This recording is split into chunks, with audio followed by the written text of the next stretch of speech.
everyone, Mike here. I'm going to tie up one of my favorite streamers that I use on a small creek nearby that I chase smallmouth.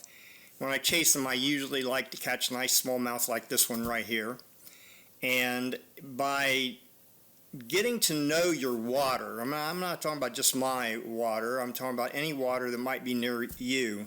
I know a lot of people are told that you can't save money tying your own flies, but that is just not true. You certainly can save money. It's going to cost you a little bit of money to get started with your vise, maybe a few tools, but there's not that many really needed, especially when you're tying this particular type of fly here. I got the streamer, and then I've got what's called a streaper, which is actually a streamer attached to a popper, and that's why it's called a streaper. Like using a braided 3/0 thread. I am using a Gamakatsu B10S size 2. I use a lame fabric that produces this flash right here. It makes a really nice flash in the body of the bonnie cord right there, and we harvest this material from the bonnie cord rope. Okay, so let's get into this. Let's go ahead and tie this up, and I'll see you on the other side of this video, or this music video. Tie, baby, tie the fly that you need. Then learn the water where the smallmouth should be. If the smallie won't bite, don't live in despair. Just move to the next spot, you may find it to be there. Tie, baby, tie, because you have what you need. The game takes patience as you look for the smallmouth ready to feed, ready to feed, ready to feed. Well, there you have it. That's very true. Everything that I've got in that video that I've spliced into this one. If you get to know your water, you get to know the flies that you're going to use, you get the materials. You don't have to buy a dozen, 2 dozen, 3 dozen different kinds of materials. I mean, if you're into fly tying for the art of it, to just tie flies that look pretty, absolutely, then go for it. You know, spend whatever you want to spend. But you can spend a small fortune. But if you have a target fish that you go after in your area, mine happens to be smallmouth. I cross over to wipers, carp, and bluegill. Those are actually my most targeted fish, and I do pretty good with all of them. So let's get into tying this little fly up here, and we'll start out simply by putting our B10S into the vise. We'll lay a base of thread down, and to get touching wraps, you can see me pulling this thread. If I pull the thread back and push the wrapping thread forward, this thread is going to capture this thread and just automatically push it back, and that's how I'm able to get really nice, even, tight wraps from the eye of the hook all the way back to the bend. Okay. Alright, so the first thing that we're going to do is bring up the brush table, and this is a brush table that attaches to your vise, and it just stays there all the time. When you're ready to use it, you just bring it up and put it in place. You want a nice little gap here, and I'll show you here in a few minutes that gap can be closed up after you put your materials down. So this is going to be, even though we are using one length, this is about a 2-inch length of material, okay? And I'm going to pull off not much, just a little bit right there, okay? And let's go ahead and put it down on the table. Now I'm going to spread it out really good. This stuff's going to get really thin on here, okay? I mean, it's being kind of like accordioned out and stretching that material out. And now I've got it down the center of the thread, but since I want the tail to be a little bit longer, I'm going to move all of this over so that it's about 3/4 of the way, 3/4 on this side and about 1/4 on that side. Then we'll take our flash and we'll lay some flash down in the tail. And it doesn't have to, you don't have to worry about it being too even or anything. Just lay that stuff down. All right. Then we're going to use our spinner and bring the thread over the top. Pull your spinner up close and keep it tight. And now you can take and pull. You can even spread this material out even more and just pull it up just like so. And now we're ready to, it doesn't take much, that's it right there. Because if you go too tight on it, it could break your thread. And you don't need to do that because I mean, if you can see, there's already a rope inside this material. So that rope will hold this material in place when you wrap it on to the hook. It's no big deal. Okay. Alright, and now I use a pair of hemostats, and what I've done is, on these hemostats, is I've put some tubing on the tips, some silicone tubing, and that softens up the teeth on the hemostats, and it allows me to get a good grip on this and it won't break the thread. Okay, so what we're going to do now is just pull all this back like this all the way up to the top the best we can. Doesn't have to be perfect. And then start wrapping. You want after each wrap, you're going to want to take it and pull back everything and then keep wrapping. I'm going to wrap this whole thing on the back, just about all of it, so I can get a nice teardrop shape in back there. And I'm actually kind of using touching wraps here. I'm not moving this rope forward. I'm leaving it pretty close, touching the previous wrap, and that's going to give a nice tight tail in the back. And then when we put our body material down, this is the tail technique. Then when you put your body material down, you can spread it out and go with wider wraps, and it just makes it nicer to finish off when you want to trim it up with a pair of scissors. Okay, so let's go ahead and run our thread back. Pull this out here a little bit, and then come across with the thread.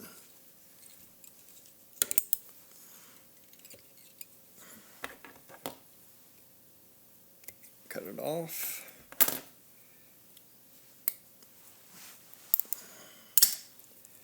And now you're ready to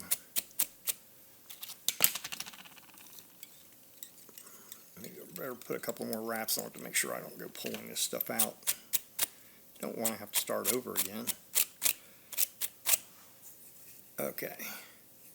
Now, as you can see, that's a pretty nice profile there. Again, bring our table up, put it in place. This gap is good because it allows you to wrap your thread around the material once you get it spun up. So now we're going to put some more of this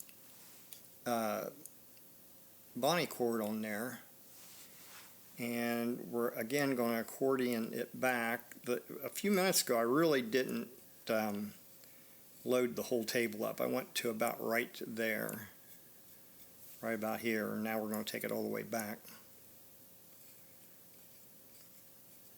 Okay, and this time, to get a good blend from this material into the tail, I'm not going to offset the material. I'm going to leave it right in the middle. And then we're going to take our flash material and get a length cut on it.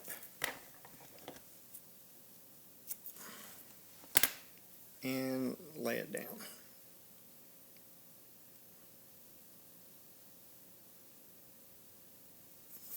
Just like that. Get our brush spinner, bring it over, wrap it around, drop the table, and push that material up to the shank of the hook, and then some down. I'll spread it out a little bit because you want this section to be a little bit thinner than you did in the back. It's not much thinner, but it's a little bit thinner. And then just spin it that much. That's all you need to do. And when you do, I'm telling you, this table is pretty awesome. It makes making these streamers way easy. I mean, so easy, as you can actually tell. Again, I'm going to use my hemostats with the silicone tubing to keep from tearing up my thread and having it break as I'm doing my wraps.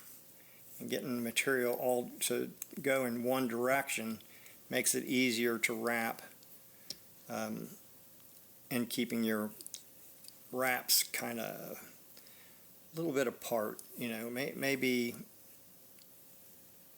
I'm not going to say a number, but you will get used to it, and you'll know what I'm talking about when you start wrapping your material on the shank. You're going to know if you need to go over further this way.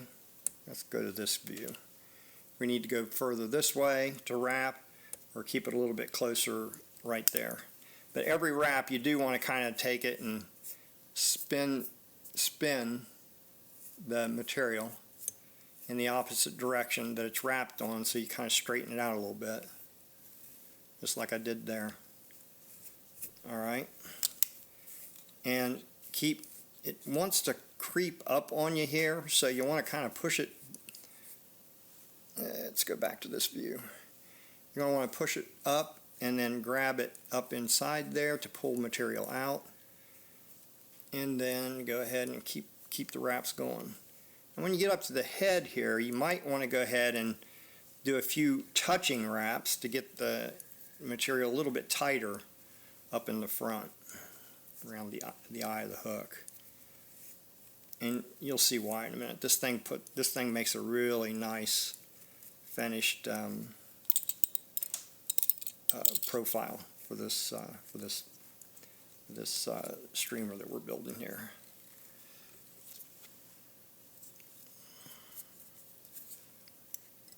Okay. Now, oops. What you're going to want to do is pull back on all of it. You're going to want to try and get that as clean as you can get it by pushing back all the material. You'll be able to brush it out here in a minute. But push it back so that you can expose the behind the eye of the hook, and start your thread on there. And then as you wrap it up, slowly start pushing it back. Now when you're in this area here, you can kind of pull it tighter, but as you go towards the back, you'll kind of loosen up on your thread a little bit. Let it kind of build a little bit of a cone in there, a tapered cone, and that helps your material flare out better. So just an FYI. Again, all of this stuff, even though you're seeing it done here, I've done so many of them that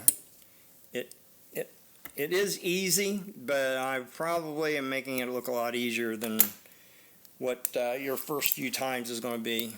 So the only thing you need to do is just, like anything else, is just practice, practice, practice. And then once you get all your material on there and brush it out a little bit, you can go ahead and grab your whip finisher or do your hand whip finish or however you want to do it. And I'll put a number of wraps on there because I'm going to be using UV, and that's going to coat all those wraps up anyway. So I don't know, I may not have even needed to do all of those wraps. So we'll go ahead and brush this out. Now, as you can see, that looks pretty darn good. But if you want to kind of thin this out a little bit, you can remove it from the vise and then kind of brush the material out like that. Okay.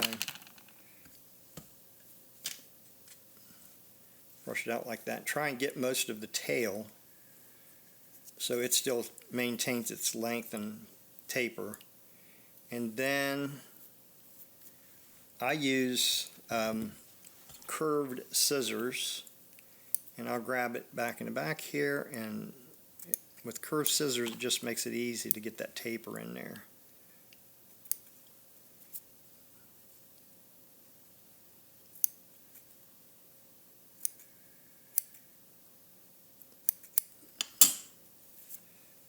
Okay, now what I might do is put the hemostats back on and then brush it. Oops. Guess I didn't get it on there too good. Let's do it again.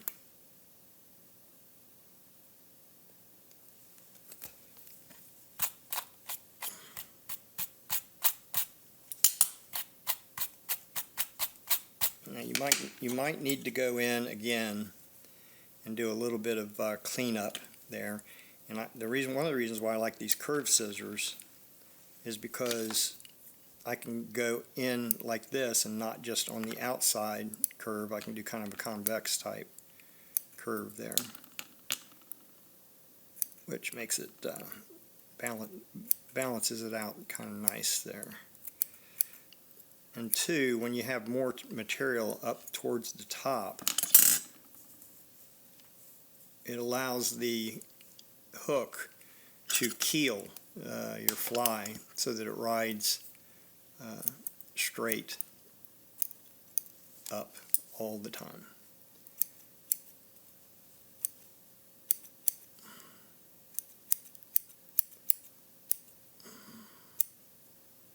So there you go. So it's just all a matter of like I said, practice, and you'll be able. I'm able to tie these up a lot faster than what I am right now, but when you tie and instruct, it goes a little bit slower. So another thing I use is Sharpies to color it, and then I have this airbrush that's modified to take Sharpies.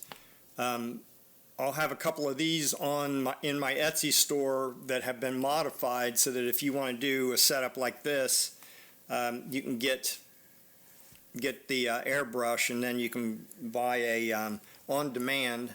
I've got an on-demand air compressor down there. It's a real small, used in nail airbrushing for women's nails, but it's on demand. So you can hear it, a little bit of air, and then go ahead and stick your Sharpie in there.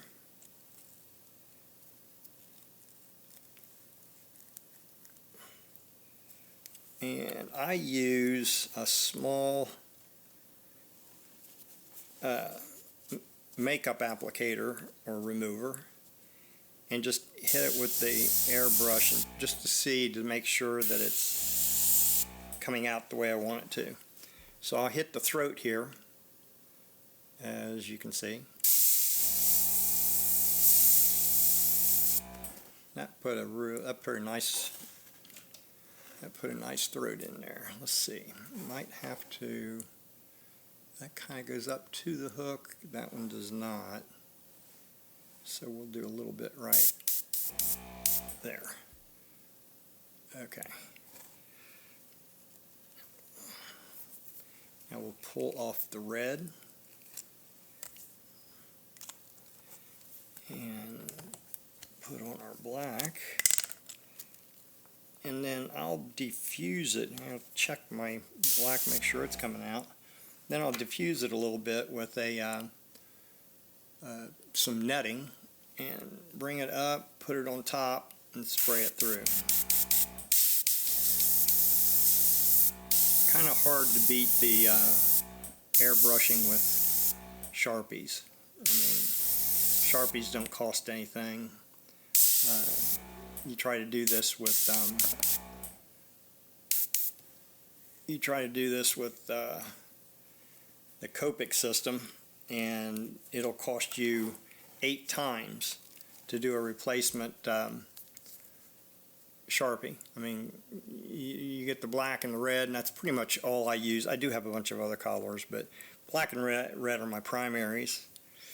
And then what we're going to do is put some eyes on this bad boy. And I use a 3/16 inch eye that I have printed up, and they're holographic. You can see that they change colors as they turn. Okay, I think what they do is they pick up color around it. And what we're going to do is get a couple of them. I already have these on my Etsy store.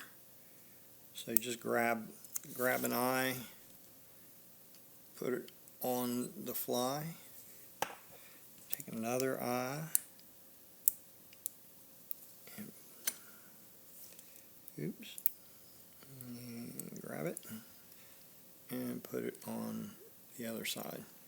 Now this vinyl that this stuff's printed on and cut out is a very high grade commercial vinyl that's used in the sign industry. A friend of mine has a sign shop, and I have him print those up for me, and I try to keep the costs down, but they're not bad. I don't know what the price is, but if you go to my Etsy store, you can see that. Now to finish it completely up is I just put a little bit of UV up on the top, back of the neck on top, because the UV will flow down towards the eye of the hook. Put a nice big drop on there, and then I'll take my UV light and hit it for a few minutes, and then I will flip over the fly and do the same thing. I'm going to build it up with more UV towards the neck and bring the UV towards the front. You don't want to come too close to the front because it'll go down into the eye of the hook, and then it'll make it kind of difficult to clear it out when you want to put it on your leader. Okay. There we go. Now we'll go ahead and just dome our eyes. I mean, you can buy domed eyes, but actually doming your eyes is just putting some UV on it, and it builds up. And then come put it on the other side, and there you go. Now I'll put a little extra on it because this is where a rotary vise comes in. The rotary vise allows all that material in there to flow and even out. And then while it's spinning, you'll go ahead and hit it with the light, just like that. And you can start slowing it down after it's been on there for a few seconds because it's set up enough. And then you just put it on there and let it cure for however long it takes, depending on what UV resin you're using. I use this cheap Chinese crap that you can get off of Amazon. I'll have links to all that on my website or in the description below on this video, hopefully. If you got any questions, just shoot them to me in the comment section below this video on my YouTube channel, and I almost always get back with everybody, especially when the questions come in soon after the video's been put up. There we go. So there you go. That is a very easy, really nice looking fly right there. I mean, it looks like I could probably just trim it up a little bit more in the belly, but I think I'm just going to leave it just like that because it's not going to make that big of a difference. But that's it right there. So, hope you liked this video, and until the next one, we'll catch you later. Thanks for watching.